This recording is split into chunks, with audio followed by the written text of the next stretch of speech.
जगतसिंहपुर जिला रघुनाथपुर उपकंठ कौशल ग्राम में आयोजित होता राज्यस्तरीय कौशल क्रीड़ा उत्सव उद्यापित हो जाइछि।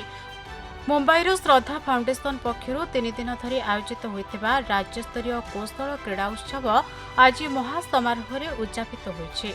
ग्रामांचल युवक युवती मध्य क्रीड़ा को प्राधान्य दे श्रद्धा फाउंडेशन द्वारा आयोजित यह क्रीड़ा उत्सव में स्थानीय अंचल और राज्यर विभिन्न जिलार प्राय 600 क्रीड़ाविद अंशग्रहण करथिले। यह अवसर में कृति प्रतियोगी मानक पुरस्कृत करा जायथिला। मु आज बहुत आनंदित कि जो गोटे के स्वप्न देखी जो गोटे विजन थिला सेटा आज कार्य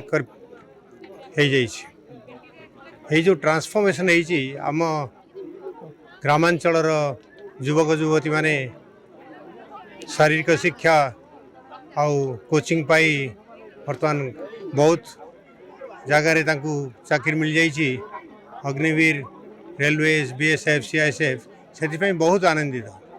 आपण देखिले ये कौशल क्रीडार सेटा महत्व से माने निशा निवारण मुक्त होती से शारीरिक सुस्थ होती एवं मेंटली से माने गोटे जीविका निर्वाह करने को बाट पाई जो मैंने पाई से माने अन्य मानक पाई गोटे इंस्पिरेशन होती।